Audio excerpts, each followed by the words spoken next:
Reed Humphreys, who's come out and really established himself on the mound right now. We've got Blake Smith, who's come in and shown that he can do some things as well.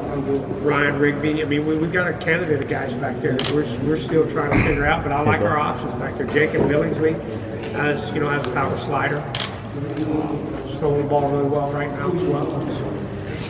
Would you like one guy to do, or would you just like it to be a multitude of guys? Well, it's been my experience, in coaching this game, especially in college, that you need two, if not three. Last year I had three. I was fortunate because I think college baseball today, it's not like the big leagues where the guy comes in and just throws the ninth. You need somebody to come in.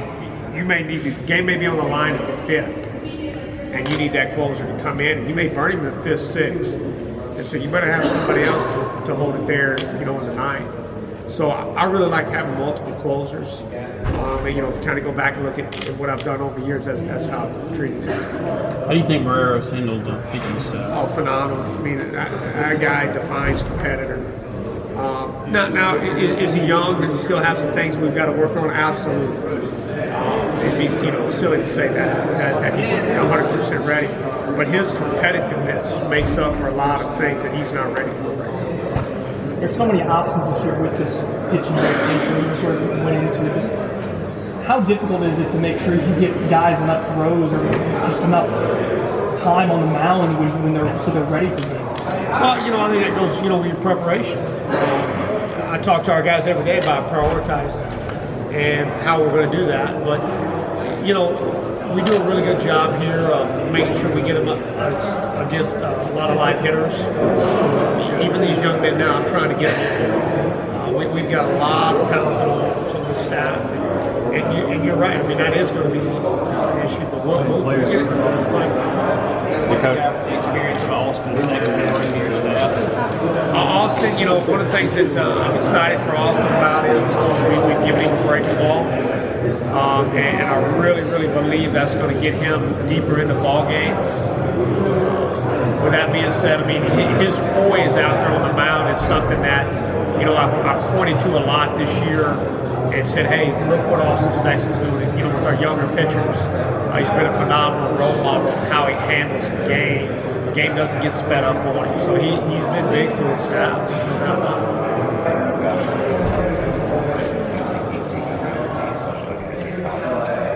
Sure, obviously not being with Dakota, till like the end of October.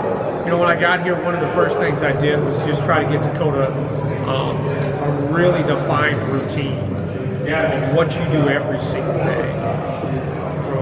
From the way you wake up in the morning to when you get to the yard. And then when you get to the yard, what's your week look like? Because for me, guys like Dakota need a routine. And so that's one of the things we've really worked on with him.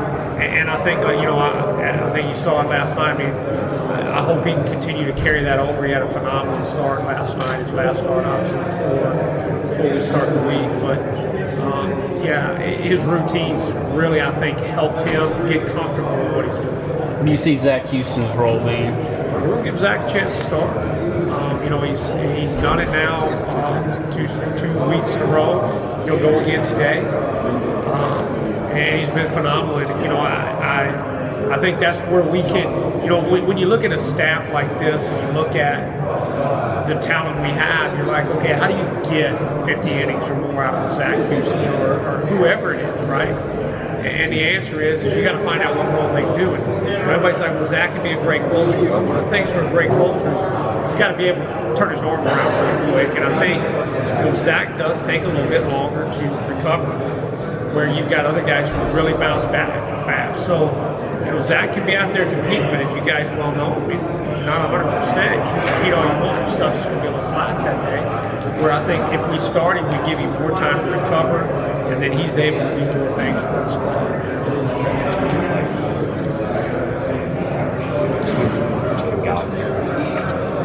Somebody asked me that earlier. It's baseball. It's a game of baseball.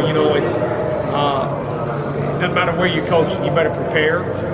I think if I've learned anything here at Mississippi State, you have you got a lot more fan support, which is awesome, which is great, and it's great to have those people in scrimmages to get our guys used to it. So for me, that's really all I've taken away from it since I've been here. When you look at college baseball now, how it's kind of evolved, how important is it to have those swing and miss type pitches? John was saying it's really kind of a new addition this year, is the swing and miss type of guys. How important are those guys? Oh, sure. It's the back end of the ball game.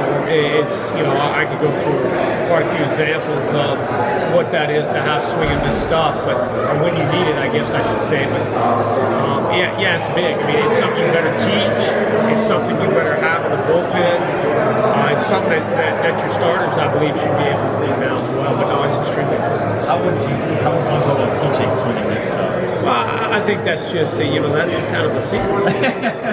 But there's different ways. I mean, we go about it. I mean, there's a lot of tools that we have, like TrackMan, and then obviously our Bass video system. And I really try to sit down with our pitchers and show them how they're going to get swings and misses, where they're going to get their swings and misses in the strike zone, and then try to execute from there.